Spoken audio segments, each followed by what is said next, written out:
Haleluya, puji nama Tuhan. Salam sejahtera di dalam kasih kita Tuhan Yesus Kristus. Salam jumpa lagi dalam Renungan 79 keluarga Jemaat GPD El Shaddai Magelang. Dimanapun kita berada, tetap semangat di dalam Tuhan, karena Dia Tuhan yang memelihara setiap kehidupan kita. Puji nama Tuhan, saat ini kita akan kembali bersekutu dengan Tuhan lewat kebenaran firman Tuhan yang saya beri tema akibat menjauhi Tuhan. Kita akan melihat bersama-sama di dalam Alkitab dalam 2 Tawari pasal 25. Saya baca ayat 27. 2 Tawari pasal 25 ayat 27, demikian firman Tuhan. Sejak Amasya menjauhi Tuhan, orang mengadakan persepakatan melawan dia di Yerusalem. Sebab itu larilah ia ke Lakis, tetapi mereka menyuruh mengejar dia ke Lakis, lalu dibunuhlah ia di sana. Bapak, Ibu, dan Saudara yang diberkati oleh Tuhan, kalau kita melihat di dalam beberapa terjemahan Alkitab yang saya lihat, kata menjauhi itu memakai kata meninggalkan, tidak setia, dan berhenti patuh atau berhenti taat kepada Tuhan. Jadi hal inilah yang mengakibatkan Raja Amasya mengalami akhir hidup yang tragis, karena dia dibunuh oleh rakyatnya sendiri. Apa pelajaran penting dari kisah Raja Amasya? Mari kita melihat bersama-sama. Yang pertama, Raja Amasya mengalami kemenangan. Jadi yang pertama adalah kemenangan. Kita lihat ayat 5 dan ayat 11 dari 2 Tawari pasal 25 ayat 5 sampai ayat 11. Demikian firman Tuhan. Lalu Amasya mengumpulkan orang Yehuda dan menyuruh mereka, yakni seluruh orang Yehuda dan Benyamin, berdiri menurut puak-puaknya di bawah kepala-kepala pasukan 1.000 dan kepala-kepala pasukan 100. Ketika ia menghitung mereka yang berumur 20 tahun ke atas, didapatinya 300.000 teruna yang sanggup keluar berperang dengan tombak dan perisai. Selain itu, ia menyewa 100.000 pahlawan yang gagah perkasa dari Israel dengan bayaran 100 talenta perak. Tetapi seorang abdi Allah datang kepadanya dan berkata, "Ya Raja, janganlah tentara Israel dibiarkan bergabung kepada tuanku, karena Tuhan tidak menyertai Israel, yakni semua Bani Efraim ini. Dan jikalau mereka bergabung juga, bagaimanapun juga perbuatan dan kekuatanmu di dalam perang, Allah akan menggelincirkan engkau di depan musuh, sebab Allah mempunyai kuasa untuk menolong dan menggelincirkan." Lalu kata Amasya kepada abdi Allah itu, "Bagaimana dengan 100 talenta yang telah kuberikan kepada pasukan Israel itu?" Jawab abdi Allah itu, "Tuhan dapat memberikan lebih daripada itu kepadamu." Kemudian Amasya memisahkan pasukan yang datang bergabung kepadanya dari Efraim, supaya mereka kembali ke tempat tinggalnya. Maka sangat marahlah mereka terhadap Yehuda. Mereka kembali ke tempat tinggalnya dengan marah yang menyala-nyala. Puji nama Tuhan. Kita lihat bahwa Raja Amasya memperoleh kemenangan besar saat berperang melawan Bani Seir, orang-orang Edom. Dan Amasya berhasil menguasai Edom. Nah, kalau kita lihat, kemenangan ini terjadi ketika Raja Amasya mendengar nasihat seorang hamba Allah agar tidak membangun kekuatan dengan mengandalkan kekuatan pasukan sewaan dari Israel. Karena pasukan Israel itu tidak lagi disertai oleh Tuhan karena kejahatan-kejahatan yang mereka lakukan. Dan hal itu juga akan membuat Tuhan murka. Kenapa? Karena dengan demikian Amasya mengandalkan kekuatan dari kerajaan Israel. Tapi kita melihat pada akhirnya dia dengan nasihat itu dia tidak melakukan. Dia taat kepada nasihat yang datang dari seorang abdi Allah. Bahkan ia rela kehilangan uang yang telah dibayarkannya kepada pasukan-pasukan sewaan itu meski tidak lagi memakai mereka. Karena apa? Karena keyakinannya bahwa Allah sumber kuasa dan kemenangan. Di dalam ayat yang ke-8b dikatakan sebab Allah mempunyai kuasa untuk menolong dan menggelincirkan. Dalam bahasa Indonesia sehari-hari dikatakan sebab hanya Allah saja berkuasa memberi kemenangan atau kekalahan. Jadi kemenangan kekalahan itu ada di dalam tangan Tuhan. Tuhan berdaulat penuh, Dia memberikan kemenangan kepada umat-umat Tuhan yang tentunya taat hanya kepada Tuhan, dan kekalahan kepada mereka yang tidak taat kepada Tuhan. Dan hal inilah yang dialami oleh Amasya dari kisah hidupnya. Yang kedua kita lihat, kalau tadi ada kemenangan, yang kedua ini ada kekalahan.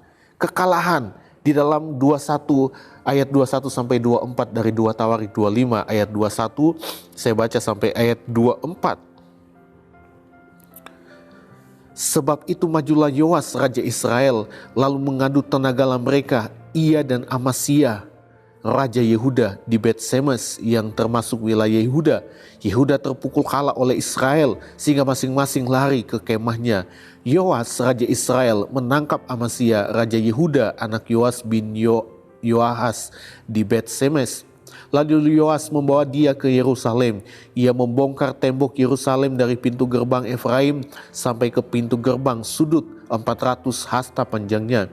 Sesudah itu ia mengambil segala emas dan perak dan segala perkakas yang terdapat dalam rumah Allah dan yang berada di bawah pengawasan keluarga Obed-Edom, juga perbendaharaan istana raja dan orang-orang sandera. Kemudian pulanglah ia ke Samaria. Nah, kita lihat Raja Amasya pada akhirnya dari kisah hidupnya mengalami kekalahan saat berperang melawan kerajaan Israel. Dan di akhir hidupnya ia dibunuh oleh rakyatnya sendiri.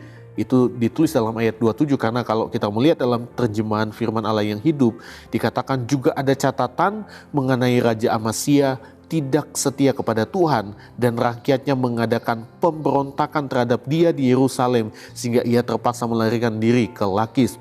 Tetapi orang-orang itu terus mengejar dia dan membunuh dia di situ. Kekalahan Amasya adalah hukuman dari Tuhan akibat ia menjauhi Tuhan dengan cara yang pertama kita lihat, menyembah ilah-ilah orang Edom.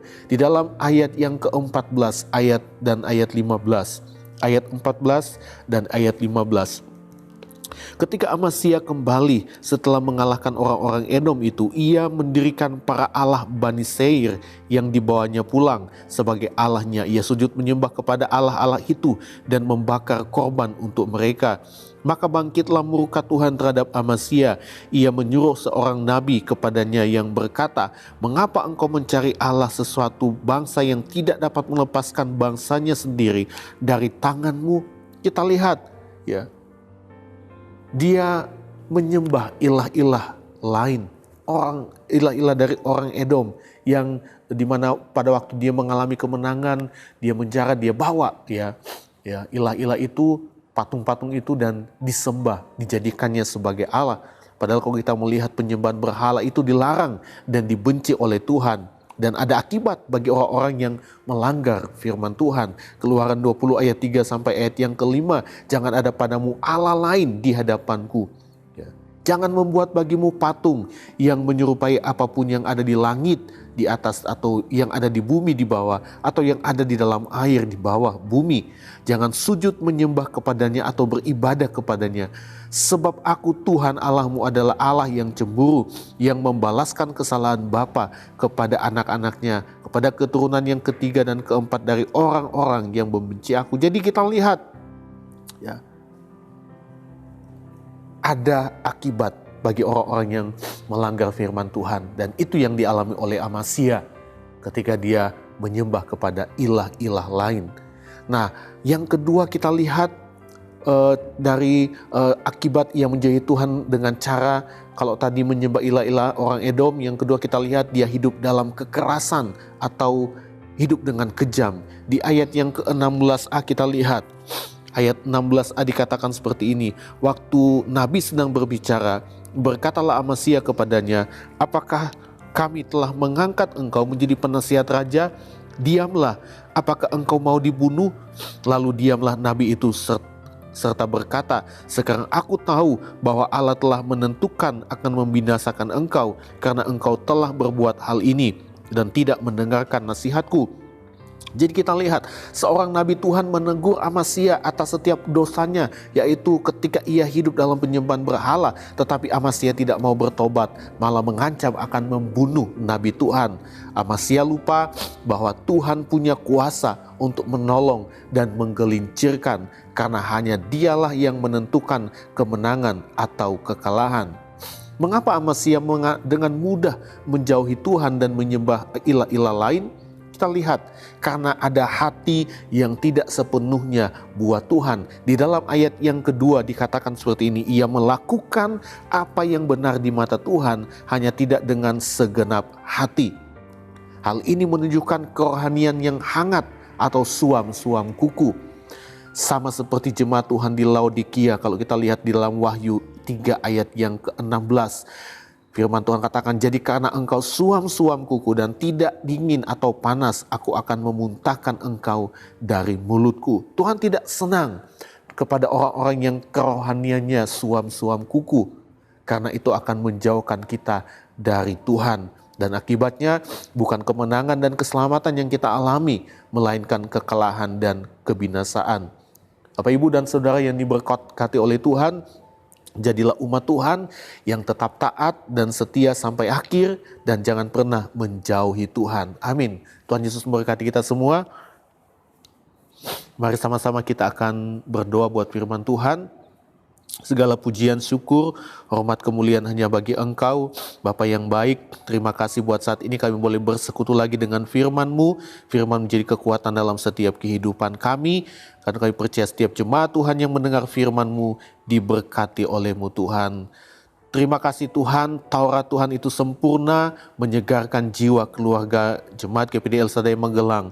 Peraturan Tuhan itu teguh, memberikan hikmat kepada kami yang tak berpengalaman. Dalam nama Tuhan Yesus Kristus kami bersyukur. Haleluya. Amin.